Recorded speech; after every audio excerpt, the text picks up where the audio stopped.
Wow. Looks like we already have some folks jumping on. I think Mr. Rich Brown will join us here in a second. Good morning, folks. Mike Seeklander here. And we're going back into the live streams that we used to call the DDC. If you're on right now, by the way, and you haven't heard the term DDC, you haven't been around on the live streams, I guess, from years ago. Hey, do me a favor in the comments because this is a little bit different system than I'm used to. Would you please give me a good on the video and audio? So give me a comment on good on the video and audio. And if you would, if you're jumping on and the audio and video is good, which hopefully it is, do me a favor, click that share button. Go ahead and throw some of this stuff in the groups and let us know we're doing our standard DDC. We're talking about carry gear, defensive handgun carry gear and selection. So I am seeing John is on. John says 5x5 loud and clear. And Walt says both good. Okay, outstanding. All right, folks, my name is Mike Seeklander. Here in a second, I'm going to be joined by my co-host, Mr. Rich Brown. Today, we're talking about defensive handguns, gear selection and setup, of course. Before I get into this, we got to talk about safety rules. If you're going to handle guns with me today or dry fire, today is not really a dry fire intensive session, but if you're going to handle guns or gear or whatever else, you got to comply with all safety rules. If you're not willing to comply with all safety rules, please, I hate to say it, you got to go to a different live stream, which there's not a better live stream out there than this awesome live stream. So make sure you have a safe backstop if you're going to dry fire. Make sure you've separated all loaded firearm ammunition. Make sure that you can't possibly grab a loaded firearm. And of course, all other safety rules apply in terms of muzzle direction, trigger finger, backstop, safe backstop, and beyond. And always knowing the status and condition of your firearm. So please follow all safety rules or don't watch a live stream. Today I'm going to talk about a few things. And Mr. Rich Brown is going to be feeding me some of the questions. And I know by the way, we are live on Shooting Performance and the American Warrior Society. So if you're a coin member, throw your coin number up right now. Mine is, can you see my forearm? There it is right there, number one. Coin members, if you're not sure what a coin member is, you can check that out at AmericanWarriorSociety.com. If you're an ACSS member, please let us know. Hey, Mike, I'm ACSS. And last but not least, all of you, do me a favor, type in the text comments, where are you right now? I'd love to know where you're listening from or watching from and how you're watching. I know some of you may watch this video later on YouTube. We posted on YouTube, not positive about that. I think some of these replays on the content shows will be only available in the members areas, but we're not sure about that. Rich and I still trying to decide on that. So without any more delay, let's get into it. Of course, we talked about safety. We are also talking about some specific technical stuff. So the technical stuff that I'm talking about today can all be found in a couple different areas. You can either look at the Defensive Handgun Fundamentals program, which is on sale, by the way, for the month of December. You can go to the primary website, just MikeSeeklander.com. You can find anything. And if you want a really true immersive experience and you want the full Defensive Handgun Fundamentals program, as well as the Defensive Handgun Training program, as well as the Low Light Training program, as well as the Carry Optics Training program, you got to become a coin member or look at the coin membership area, of course.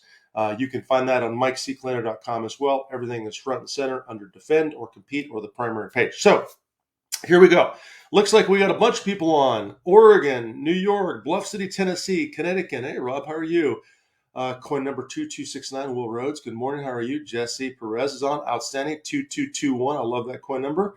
We got 45 live. And by the way, if you haven't put this in the two different groups, my groups, and I see James Trombley on. Wow, from the East Coast, but you're on a flight to Arizona and you're watching this. You must have paid for the internet, James, or you hacked into it or something like that. So, man, that's awesome. We got 45 people live. I would love to see about 100 live people on this morning as I start to talk about guns and gear. Okay, so, check this out too. And I know Rich is going to join me here in just a second. I have notes. So I'm actually following some sort of script. You're going to love that. Featured products. We have a couple featured products today, and the featured products today are the Coolfire trainer, which I'll probably get out here in the live stream and show you. I showed you in the last live stream. Of course, Coolfire trainer is one of my go-to training tools. Basically, you take your handgun and you convert it with a barrel and a recoil spring, and then you don't dry fire anymore. You cool fire, and of course, precision holsters. I have a couple different precision holsters. I have a whole table of gear, by the way. This precision holster is called the Ultra Appendix holster inside the waistband. This is the new signature line. This is my signature line. I've actually never had a signature line holster before. So anyways, those are our two focused sponsors. We'll be showing you the Coolfire trainer here in one of these shows in the very near future. So no more delay, folks. Good morning, everybody. I'm looking at who's on. Hey, Tina. Good morning. Thank you for sharing with Girls in the Guns of Low Country. Shannon, how are you this morning? Mr. Mark, how are you? Semper Fi, brother. Good to see you. Wow, this is awesome. I'm loving it. Okay, so let's talk about a few things. And by the way, in this live stream, if you have questions, go ahead and feed them in the comments. Typically, I would tell you to wait till the end because I would be back from the camera. But in this case, on the device we're using, and of course, because I'm joined by Mr. Rich Brown, he's going to be feeding me some questions and comments as well. So if you have a question, throw it up there. We'll get to those as we're going through this. We'll probably be about 45 minutes in the show, and hopefully I give you some good information to think about. I want to really get you to think about how you carry your true full carry system. And then I'm going to answer your questions about maybe carry gun setup, why I select certain guns. I also have an optic sighted handgun and an iron sighted handgun and some variations. So we'll talk about the selection of an optic sighted handgun, which, by the way, it seems to be the rage. You know, if you get on Instagram right now, it seems like everybody and anybody's talking about a carry optics type handgun setup. It seems like there are a million training tips out there for carrying a gun with an optic on it. And half of them are good, about half of them are complete and utter bull beep. So you gotta be careful what you listen to in terms of carry optics. Okay, so the first thing I want to start with is in terms of your carry solution. One of the things that people ignore is the belt system, right? This is actually a belt system made by Precision Holsters.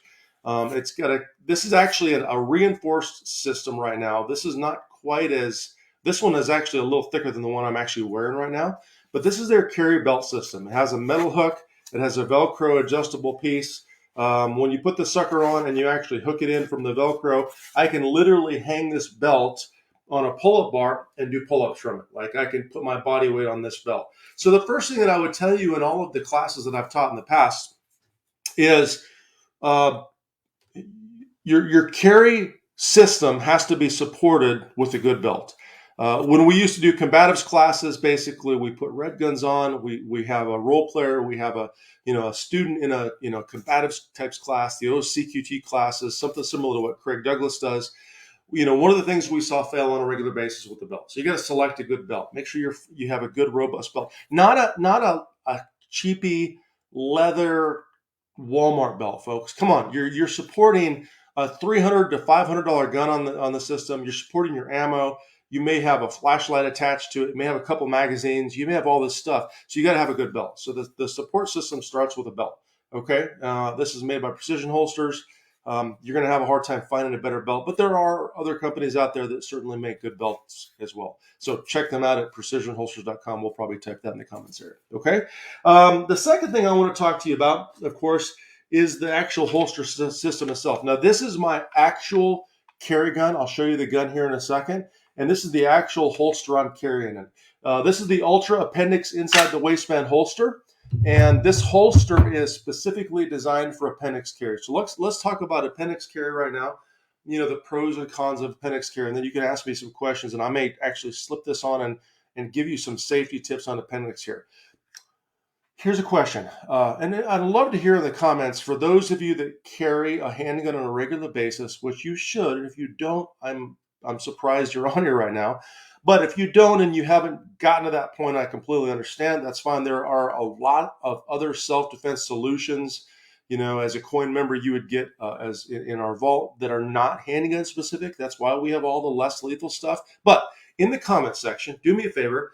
If you're not driving, I would love to hear if you carry appendix or if you carry strong side. Just write appendix or strong side, or maybe if you don't do either of those, write other. Maybe you carry ankle holsters. Maybe you carry in a belly band or whatever else. I'd love to hear that to kind of understand where our viewers carry. But this holster is an Ultra Appendix inside the waistband holster. Now, a few things I want you to look for in terms of a holster. Number one, it has to offer some sort of retention.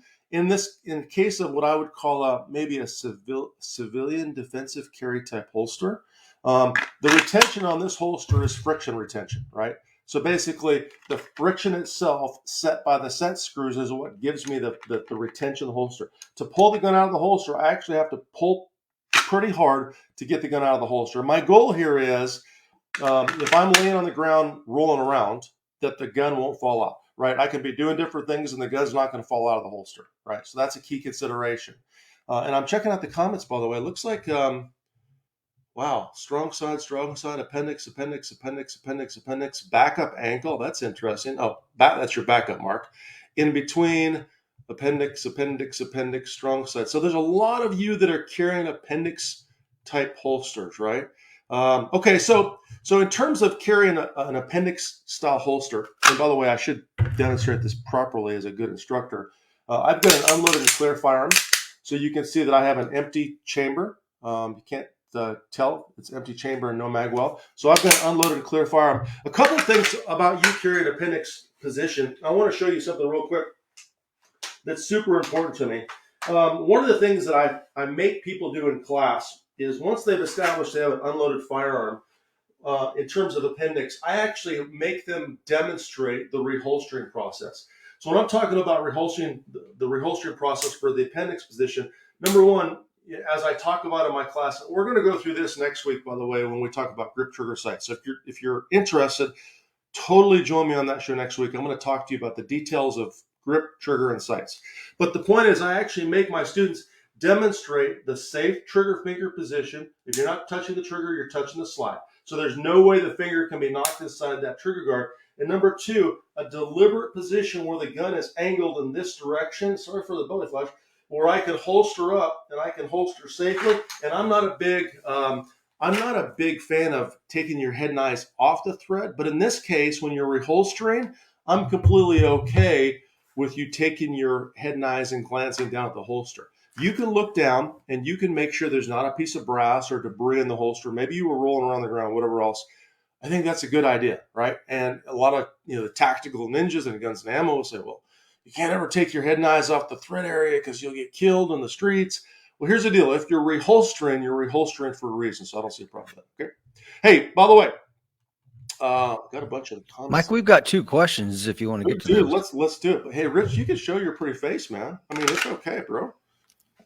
Hey, there's Rich Brown. What are our questions, man? Okay, got a couple here. Dwayne wants to know, what is the best way to carry outside the waistband? He's carrying an FN, is what I carry. He says, I'm a big guy, 290 and 6 foot tall. I carry strong side. Thanks. Yeah. So in terms of Dwayne's question, folks, here's the unfortunate answer, Dwayne. There is no right answer. So if you ask me, well, Mike, what is the best way to carry outside the waistband, right? I would ask you, well, where do you live? How do you dress? What do you do? For example, Precision Holsters does make some good outside the waistband holsters. I don't carry outside the waistband because inside the waistband offers more concealability. It prevents me from hooking on the bottom of the holster as I'm sweeping my t-shirt out of the way, and it offers a little bit more security because now the pressure of my belt is pushing in the holster. But you may be in a circumstance where you could strap on, I'll use a great example of a previous company that I worked with, a Safariland ALS or SLS system, or I'm sorry, GLS system.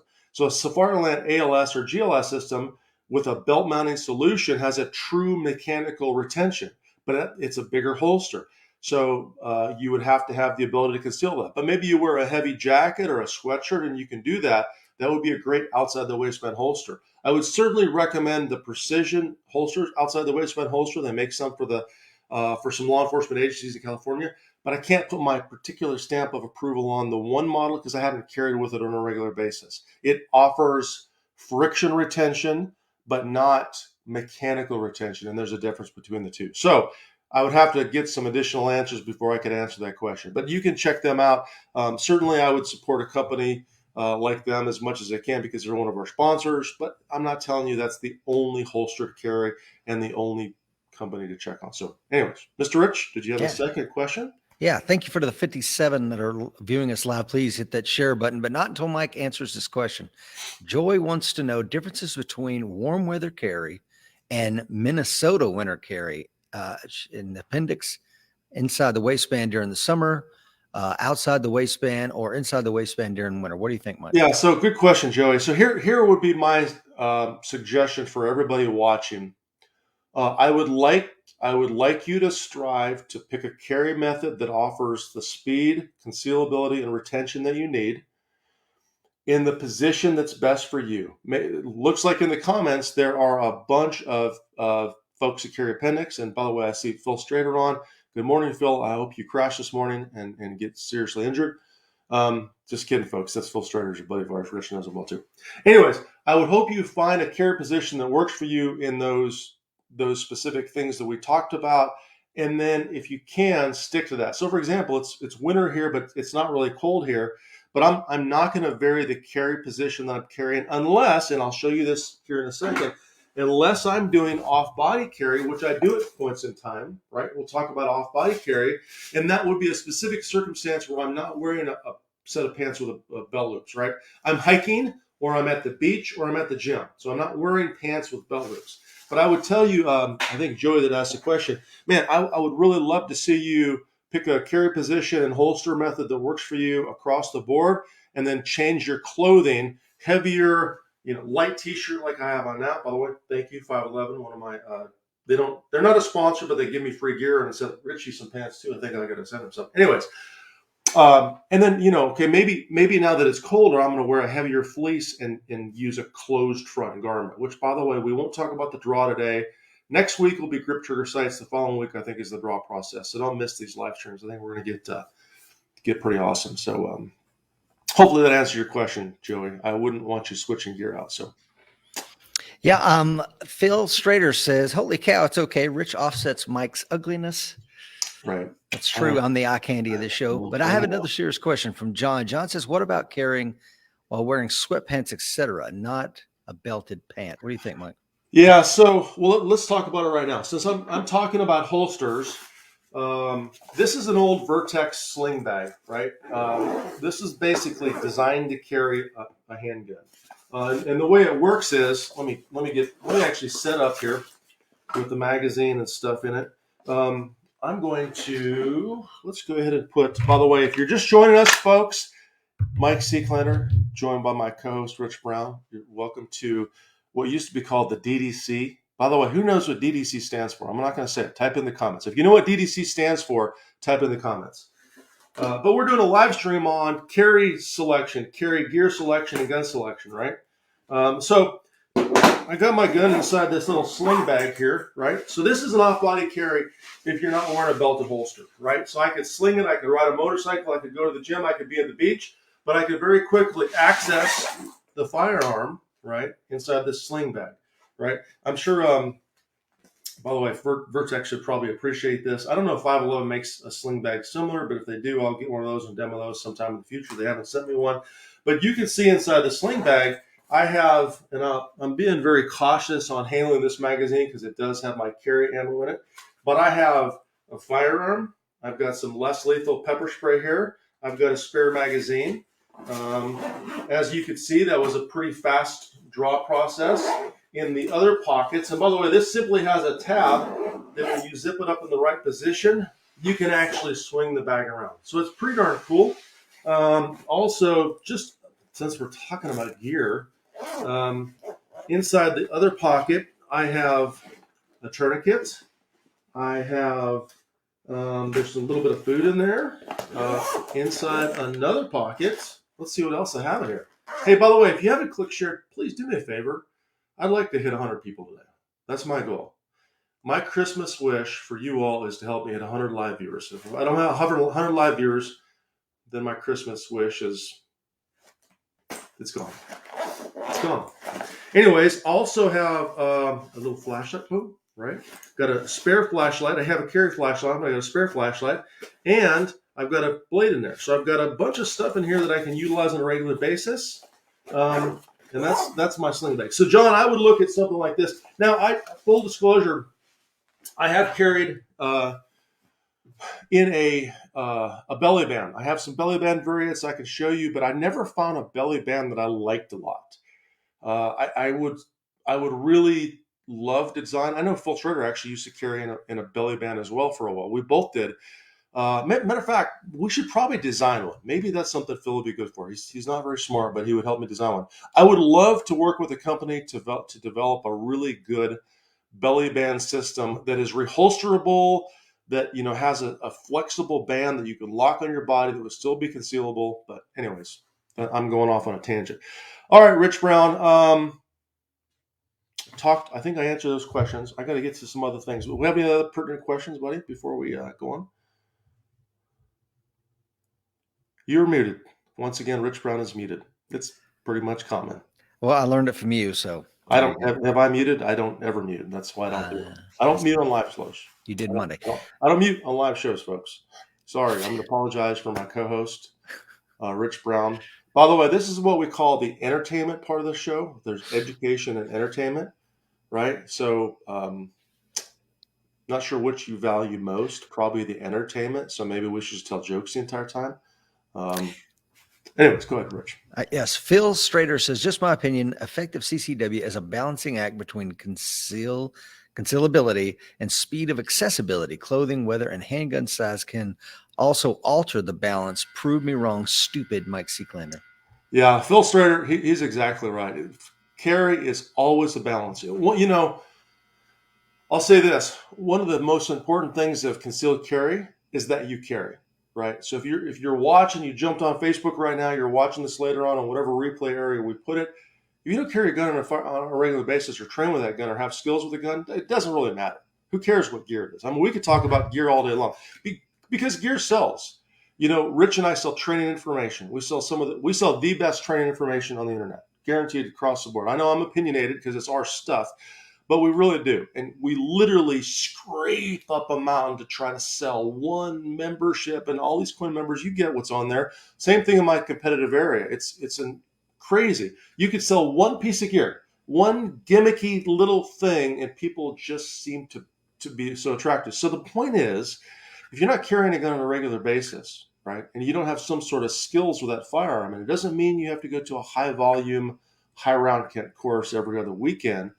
Who cares? It's a moot point. You know what I'm saying? But I hate to say this, but I actually agree with what Phil says. Maybe Phil will share this on the 6 Hour Facebook page and actually get us some views. So, Mike, people keep asking about the Filster Enigma. Have you worn that yet? No. Are you talking about the Tolster, or did you say Tolster? No, the Filster Enigma. It's kind of an answer to when you're wearing exercise pants or whatever.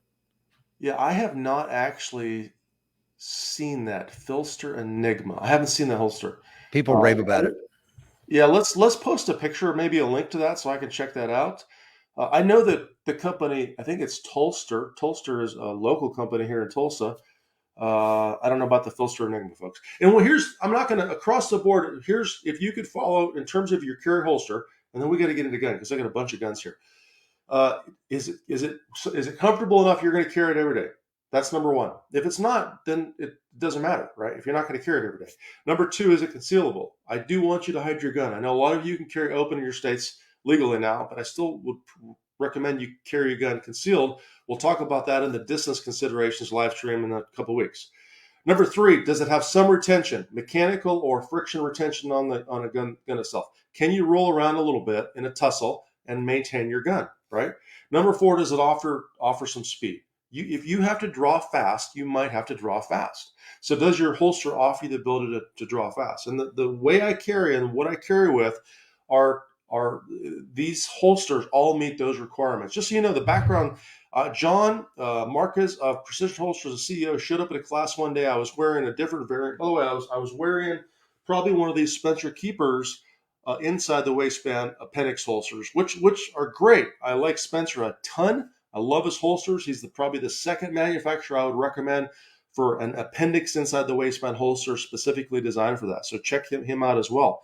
But this guy showed up to class and said, hey, I want you to try my Ultra Appendix. I wore it. I loved it. It had a lot of design features, like little things that you might not notice, where the clips are rounded and they're in. So in other words, there's not a metal clip that sticks out from here. Like you look at some of the junk. I saw an email the other day from this guy that's a marketer, and he's trying to sell this holster that has this metal clip that sticks out. So you can very easily pry the holster on and off. But guess what happens with a metal clip like that? So basically the metal clip, for lack of a better demonstration piece, kind of sticks up like that, like a piece of metal would on the clip. So when you go to sweep your shirt out of the way, it hooks on the clip or it cuts your hand. So one of the things that I find all the time is people are carrying these junk. Here's more entertainment for you.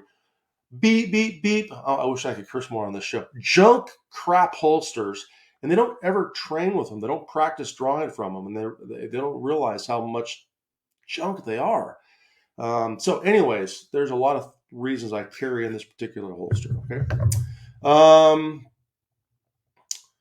Pat, can you access with here? Some of the comments, I'm not sure. I know Rich is tracking comments.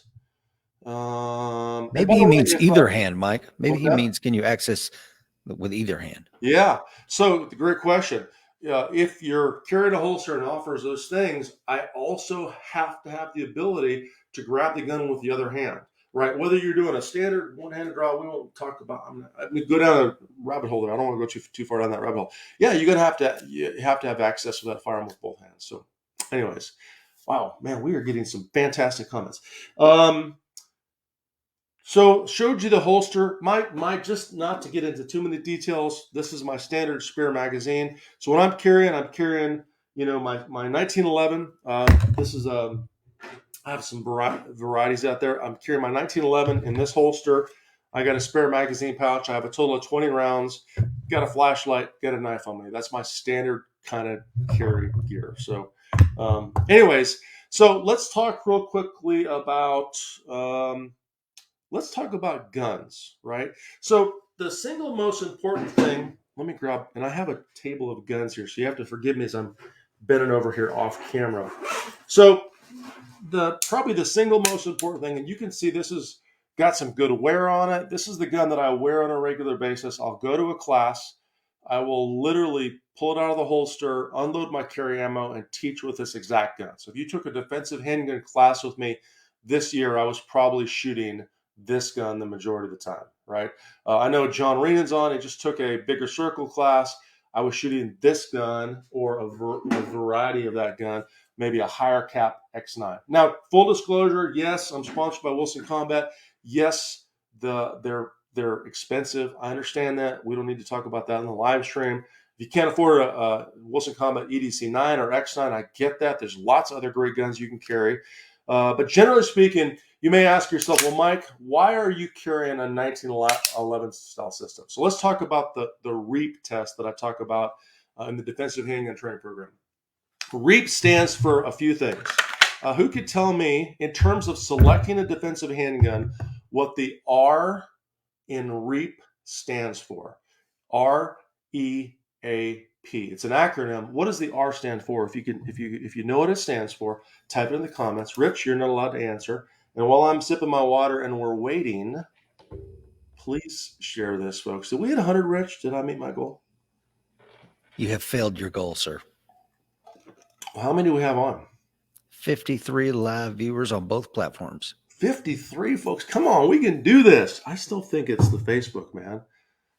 Both the old school DDC folks remember the day when I hit almost 800 live viewers. I think we have someone on that probably saw that. So, all right, I see people type in the comments reliability. That's exactly right. So, in terms of selecting a good carry handgun, I try to follow an acronym called REAP. Number one, the R stands for reliability. Okay, E stands for ergonomics. What that means is, for my hands and my strength and my body style, can I reach the controls? Can I push the mag release? Can I manipulate the safety? And I'll give you a little war story. I had a student class one time, actually in South Carolina. I know Tina's from South Carolina. And we started the live fire drills, and this lady was extending the handgun and she wasn't firing. She was extending the handgun and she wasn't firing. So when I finally got down to her, she was carrying a small 1911 variant. I think it maybe was a Kimber. Her answer to me was, well, Mike, I can't manipulate the thumb safety, right? Because I have arthritis. I'm like, why are you carrying that gun? Why is that your gun? Well, the answer was, that's the one that the guy in the gun store said to get, but she couldn't manipulate the safety. Think about that for a second. So from an ergonomic standpoint, from the ability to reach the controls, maybe to manipulate the controls with the other hand, which you'll see ambi safeties on almost all my 1911s. To depress the grip safety. Rich Brown used to carry a 1911 with a big rubber band on it because he couldn't depress the grip safety well because of his hand size, which is not wrong. It's just some of us have harder times depressing grip safeties on a 1911. So the ergonomics have to be good in terms of the gun you select, right? And the last two are A and P, accuracy and power. So it has to have sufficient accuracy to do what it needs to in a combat effective hit at whatever distance. Every single gun, unless you're carrying a high point, and maybe they're accurate too, I don't know, across the board meets the accuracy requirement of REAP, right? We're talking about hitting a 4 to 8 inch circle at 7 to 15 yards. And 15 yards would be an extremely long range shot for a carry handgun. And then, of course, power. I'm carrying 9mm. Guess what? Just trained a large federal agency, probably one of the biggest in the U.S., that does extensive research on ballistics. And the round they're carrying is a good old 9mm round, similar to that one, right? So the ballistics are solid on it. Why wouldn't I carry a 9mm as well? It allows me to carry more ammo in the gun, et cetera, et cetera. That said, those of you going, Mike, what about a 40 or what about a 45? Hey, if you want to carry a 40 or 45, good. I love it. Carry a 40, 45. I think that's a personal choice, okay? Now, here's a question for you. Why does Mike Seeklander carry a 1911? And the answer can't be because he's sponsored by Wilson Combat. That's not the actual answer. Why am I currently carrying a 1911 versus a Glock? We make Wilson Combat makes a custom Wilson Combat Glock. We have some SIG variants. Why 1911? Can someone answer that question for me, please? Rich, do we have any other questions while I'm waiting on some answers? We have a comment here. Let me to Bob says Springfield EMP with a proper grip. I can't press the safety down. My support hand is in the way. Yeah, so that's a great question, Bob. So, Bob, I'm going to talk about this in detail next week, but just so you know, in terms of the safety, if you build your grip and then try to press the safety down, you won't be able to press it down. So the key component of manipulating a 1911 safety is knowing when to do it. So when I'm building my grip, I'm building my grip and manipulating the safety about right here, right? So the safety is already down. So then my left hand, as I'm coming into position, this is what I call index point number 3. We talk about this at length in the Defensive Handgun Fundamentals program. Touch together. So the circles of my two thumbs touch together. So that's your problem. Your problem is you're wiping the safety off too late. I would recommend you wipe the safety off right as you index the trigger guard, the Judy chop that I talk about in the program itself. Okay.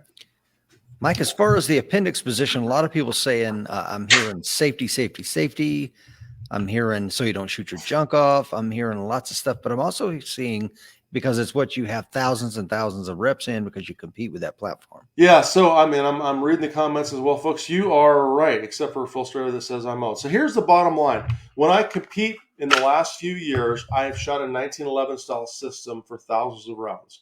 So it would make sense that I carry a 1911 style system. So let's talk about that. That's my beyond finding a gun that meets all of the elements of the REAP test, right? I would suggest you carry in a family of guns. So I'll give you an example. Mr. Phil Strader may compete a lot with a SIG 320, which he's the developer of the SIG polymer pistol, SIG line, or whatever he does up there, which is probably next to nothing. But the point is, it might make sense in that case if he competes all year with a SIG 320 that he carries maybe a 320 variant or something that has a similar grip angle or trigger or whatever else. Now, granted, I can compete with a 1911 and probably carry a Glock. I can compete with a 1911 and carry a SIG or whatever else and be fine with it because I can pick up any handgun and shoot it. But for the large majority of folks out there, my recommendation is you carry and stick to one family of guns. The angle's the same, the safeties are the same, the trigger's the same. The sights might be different than what you compete with if you're a competitor, but the point is that's less stuff you have to worry about under the extreme stress if you got to pull it out. The last thing I want to do is pull that gun out and have a weird gun angle, if that makes any sense. Okay. The second question or comment is, so you don't shoot your junk off or whatever else. Here's the deal. I carry Appendix. I really love the fact that I have a manually safetied handgun in the Appendix position, right? If I were to carry a striker-fired variant, I would probably order and carry a striker-fired variant that is offered with a manual safety, specifically a good ergonomic thumb safety. One of the things, speaking of Phil Strader, that they did with that 320 is If you get the 320 model with the thumb safety, which is the one I believe they are selling to the military required a safety.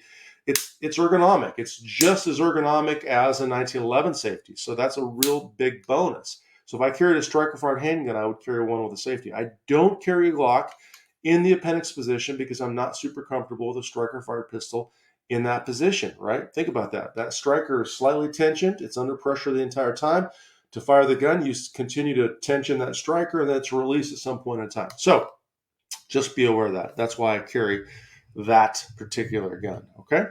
Also, folks, just a few more things on guns, then I'll show you, then we'll talk about carry versus iron sights and maybe start to wrap this up. I know I've been a little bit long-winded, but there's a lot of details in a show like this.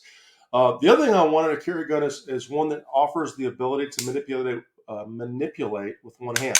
So if you look at kind of the robust rear sight on this gun, this allows me to take the handgun rear sight if I needed to and manipulate it on my belt or the corner of my pocket or whatever else. If I have a malfunction and this hand is injured, I can clear the malfunction with one hand by manipulating the slide with that robust rear sight with one hand only. So that's another thing I want to have a one hand manipulatable, if that's the correct term, firearm. Okay. So you may ask, well, Mike, why are you carrying? By the way, this is an EDC X9, which is the higher cap variant, right? And hey, if you're on right now, if you're just jumping on, do me a favor, click the share button, please, pretty please. And we're gonna get 100 people on today. Maybe not. Maybe we'll hit 70.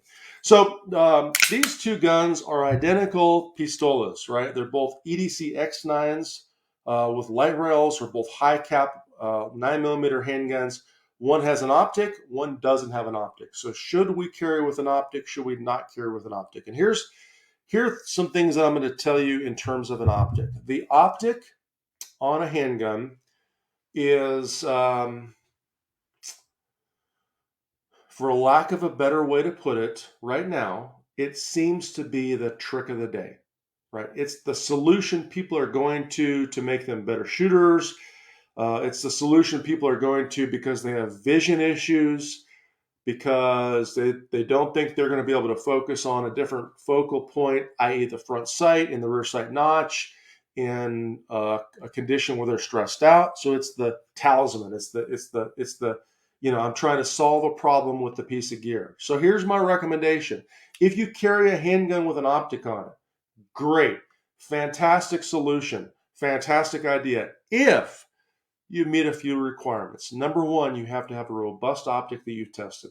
I'm talking about if you haven't shot the sucker for 1,000 rounds plus and manipulated for the optic and done things like that over and over again, don't carry it, okay? Number two, and I'm going to show this setup on a second gun.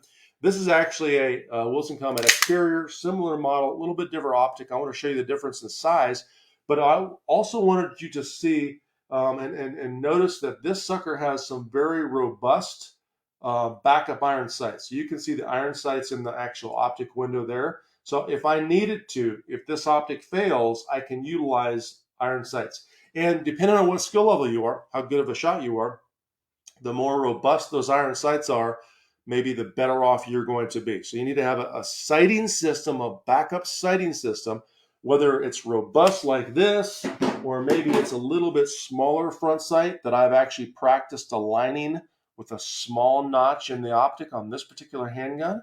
Whatever it is, you have to have a backup sighting system. So if you pull the handgun out and the optic doesn't work, you have the ability to aim the handgun. And last but not least, if you're going to put an optic on a handgun, you have to train with it, right? You have to say, I'm going to dedicate myself to 5 minutes a day of presenting the handgun, finding the dot. Presenting the handgun, finding the dot. Presenting the handgun, finding the dot. You don't even have to shoot. You don't have to go to the range to shoot necessarily. I'm not saying not to shoot, but you have to learn that. Presenting the handgun with one hand, finding the dot. Presenting the handgun with the second hand, finding the dot. Finding out where the dot comes from. And there are a lot of different instructors that are teaching different things. We should come out in a muzzle high position, let the dot come down. We should come in a muzzle low position, let the dot come up. Understand that when you present the handgun, presenting it just like you present a normal iron-sighted handgun is the way to go. That's the simplest way to find the dot. Because here's the deal.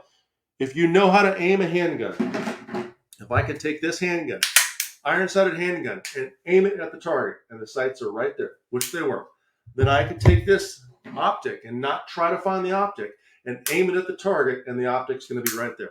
So once I aim the handgun, the angle and the grip is exactly the same. Think about this. If I'm aiming this one, then I'm aiming this one. What people get into trouble with optics is they search for the optic. So they're presenting the handgun and they're looking for the optic now. Don't look for the optic. Point the handgun directly to the target and aim it like you would normally aim it, and the optic is probably going to be right there. I'm not a super big fan of having the slide at a different angle so the optic comes into the window at a certain spot or place. And the reason I'm not a fan of that, and it's not wrong, is because when I draw, for example, I don't draw and go muzzle high and like this. I don't draw and do this, right? I draw and drive the handgun straight to the target. It's lined up the entire time. So I'm aiming the handgun, I'm looking through the window, and I'm finding the dot. So look through the window, aim the handgun, and you'll probably find the dot. Certainly pay attention to where it comes from, because different hand size and presentation methods will cause the dot to come from a different spot. Okay?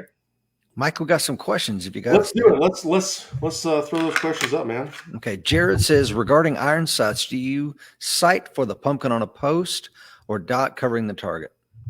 Yeah. So dot covering the target or pumpkin on the post. That's a great question. So let's do this, man. So He's specifically talking about iron sights, Mike. Yeah. So iron sights. I'm going to draw a little picture, right? Show you my artistic ability.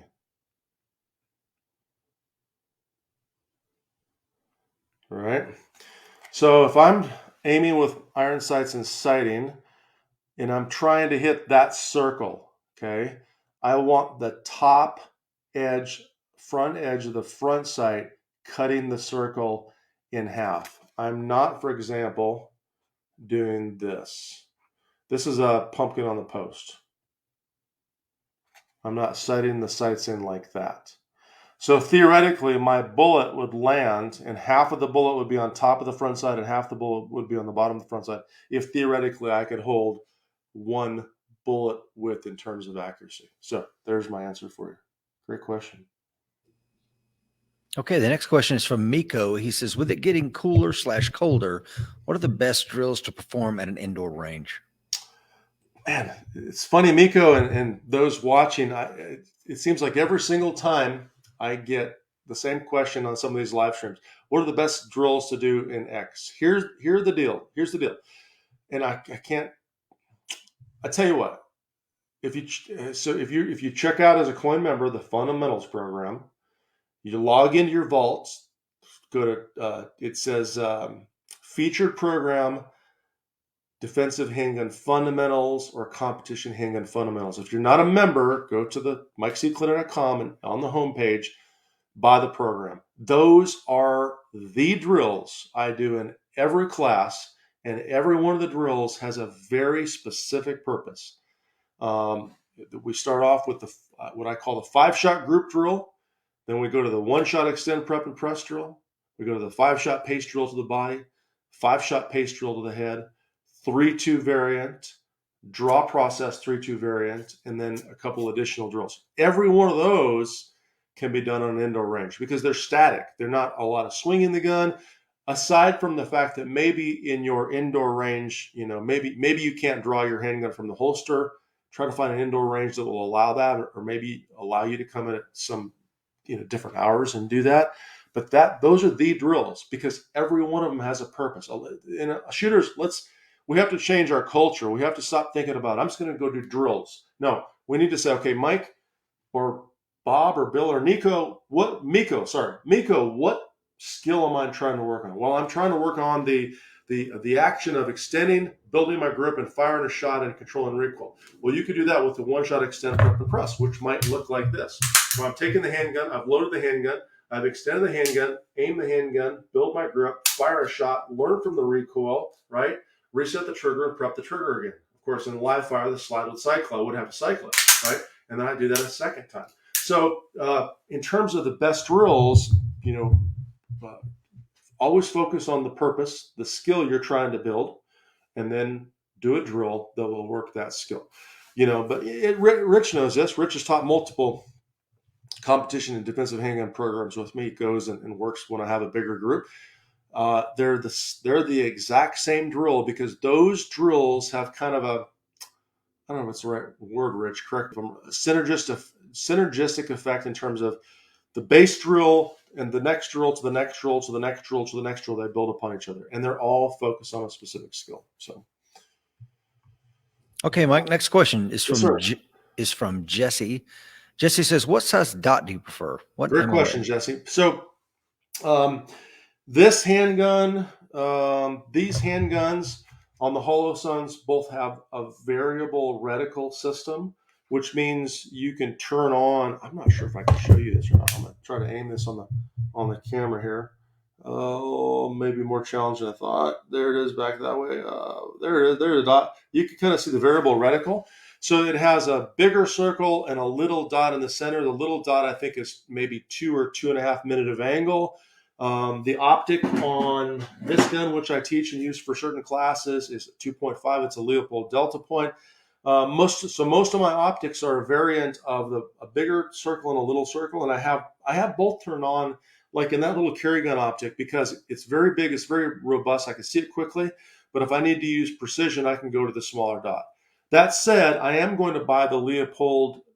I think it's a 5 minute of angle dot. It's the new one they have out, and see if I'm faster on certain targets than I would be. So most of you are probably going to be better served with a slightly larger dot than a smaller one, 3 or 4 or 5 minute of angle versus a 1.5 or 2.5 minute of angle dot.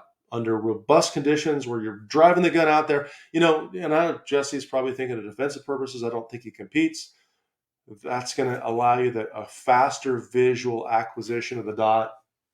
It's all about aiming. Remember, when we're using iron sights or the dot, it's the aiming process. So what will allow you to aim and verify the alignment of the gun as much as is needed to fire that first shot? And as much as needed, that's a totally different subject in itself, right? Mike, Tony wants to know about closed or open emitters on your red dots. Do you have a preference on one? Yeah, so good question, Tony. So these are all open emitters. So folks, if you don't know what that means, an open emitter on a red dot means that the emitter's back here, it's open, it's not covered by glass. Holosun, most of the major companies are also making closed emitter systems. I would say that if I have to pick a choice, a closed emitter system is probably going to be a little bit better. But keep in mind that when we have a closed emitter system, then the optic's heavier. And I would really love to have an optic that's an ounce or less on the gun, because the more weight I put on the slide, the more it actually moves the gun when it fires. Some of you may not be able to perceive that. I can perceive that because of how much I shoot, but I like a lighter optic. That's the only downside to a closed emitter. But that said, I think there's some companies out there that will probably soon be making very, very light closed emitter systems that are going to be better for most or all conditions, versus an open emitter that if it gets water in it or whatever else, then the emitter is trying to shine through basically the water, right? And that makes that star pattern, if that makes sense. Okay. It does, Mike. Okay, final question we got right now is, and this is from two people who are asking similar questions as Joe and Jared want to know, do you carry a spare magazine? And if so, is it inside the waistband or outside the waistband? Of course, I absolutely carry a spare magazine. I couldn't imagine not. Although the real truth is, if we look at statistics, the civilian that has to use a spare magazine for a reload or malfunction is almost unheard of. If you're in law enforcement, I've heard of it. I've seen it in videos and stuff. I've not heard it from a civilian. Maybe John Correa could correct us if we're wrong there. But I do carry a spare magazine. It's outside the waistband. I'm not as concerned with the retention, although it's got good retention. I've got it kind of cranked down in this thing. So it's got good retention. It's not going to fall out, but that's it. That's my exact. You're looking at my actual, where I put my gun. So my full carry gun, still unloaded by the way, folks. This is my actual carry system right here. You're looking at it, folks. That's it, right? I'm not going to handle this too much because it has live ammo in it. So just wanted to show you that as well. So yes, I do carry a spare magazine. And the belt that you showed earlier, right? Yep. And the one I'm wearing is similar to this. This one is a little bit more reinforced for maybe the IDPA use, but I carry this exact belt is the one I'm wearing right now, made by Precision Holsters. Of course, as Rich and I talk about, we don't have sponsors on our podcast or this live stream or company affiliations that are not good people. Number one, to make great products. Precision Holsters is not the only one. I know someone mentioned Tier 1 earlier. I had Jared Clausen in from Tier 1 in a handgun class. He's a freaking animal as far as a shooter. He's unbelievably skilled. Great holsters, great guy, great company. Just not one that I carry in. Rob has a question. Mike says, I'm old school and feel safe carrying a revolver. I shoot them a lot and like the control of the double action trigger pull if I'm ever in a high stress situation. What are your thoughts on the trigger pull weight in a stressful situation? So here's the bottom line, Rob, you or anybody else, a revolver, a double action first shot semi-automatic, a double action only semi-automatic, it's all the same principle. And that principle is harder triggers are harder to shoot. That said, if you're old school and you love the revolver, you love the reliability, and I'm guessing you shoot it well if you've been shooting one for a long time, and you practice probably dry firing it, and you know how to pull the trigger on your double action with your strong hand and your double action with your sport hand if something bad happens, and you can shoot well with it, great. But I would tell you that across the board, Rob, the large majority of shooters can't. Like the problem I have with revolvers is when that that new shooter, female or male, shows up to class, they got a revolver, and that's the gun they're carrying because it's simple, and their husband or wife said to carry it, or the guy at the gun store said to carry it. And the reality is, I said, all right, take that gun, put it in your sport hand, and do me a favor, fire 5 or 6 shots, center mass the target at 6 yards. They can't do it. Simply cannot do it. They don't have the skill to, because the trigger is so long and so heavy. So, Rob, if you're good with your revolver, carry a revolver. Just understand, you got 6 rounds in the fight. I got 11 rounds. Some other people have 19 rounds. Not that matters, right? In a situation where you're precise with your handgun. But can you put in your sport hand, fire 6 shots, get 6 hits at 6 yards in, let's say, 6 seconds? If you can't do that, well, I don't know. Can you do it with semi-auto? Maybe, maybe not. Right. Final question on the spare mag controversy, Mike. Is it appendix carry, spare mag, or hip carry? Hip. I'm going to carry my spare mag right here, right in front of my belt loop. My handgun is right here. Spare mag is right here. I could carry a spare mag in the front. I know some folks that carry appendix here and have a spare mag so they can load to it quickly. Don't have a problem with it. I'm carrying spare mag here. Another reason is, and it's a little bit inconsistent, is because when I'm reloading all of the time for IDPA and whatever matches, I'm probably reaching down there. So it's simply the position that I've learned to grab if I have to do a load. So I carry a hip carry spare magazine. Okay. That's all the questions. That's it, man. Oh, man.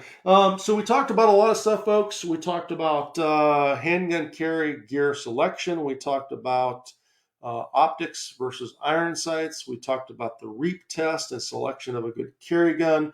Your carry gun offers reliability, ergonomics, accuracy, and power. We talked about the importance of the belt. I showed you some off-body carry solutions, the Vertex Pag and stuff like that. Just a couple calls to action. Of course, thank you to our sponsors, Precision Holsters, which I showed the holsters, as well as the Coolfire Trainer. I'm going to show you in detail the Coolfire Trainer in action next week in our next week's live stream on Wednesday, which will be grip trigger sights. I'm going to teach you about the master grip. I'm going to talk to you about 2 different methods of trigger manipulation. I'm also going to give you the one secret key to trigger control. I'm not going to tell you right now. And then we're going to talk about the aiming process and sights. So next week's show, we'll have grip trigger sights. I'll show you the Coolfire Trainer in detail. Precision holsters and Coolfire Trainer are all listed on the American Warrior Show. We will eventually have some links on my website. Actually, you can go on the sponsors page and have that as well. So you always have one place to go to, and you're not going 17 different directions. I'm apologizing for that in advance. So next week, 7:30 a.m. Wednesday, join me. I know Rich has a show this Friday at 7:30 a.m. as well, Coffee with Rich. I'm not sure who he's interviewing. Rich, if you want to talk about Coffee with Rich real quick, and we'll close it out, man. Yeah, guys, join me for Coffee with Rich this Friday morning, 7:30. I'll be on both platforms, and you'll just have to tune in to see who the guest is. Teasing. Ooh, exciting. So, all right, folks. Hey, that's all I have. Thanks for joining me. Once again, please come on next week. If you have the opportunity, if you're watching this on YouTube or whatever else, share it with a couple people. If this is something they can learn from, it's free. It's a free show. I think we cover a lot of great material, and that's the only way for us to get out there and get in front of people and let them know what we offer. And by the way, if you're not a Coin member, you can get on there and jump on our little promo page on the website we gave. Go to MikeSeeklander.com, click Defend, go to AWS, American Warrior Society. You can join for 14 days. If you don't love it, cancel your membership. Trust me, you'll love it. If you don't want to join, now that's not your thing, go to Defensive Handgun Fundamentals or Competition Handgun Fundamentals, same website, MikeSeeklander.com. Click the link. You could buy it right there on that page, and you get the exact drills I use in class. That's all I have, folks. Until then, train hard.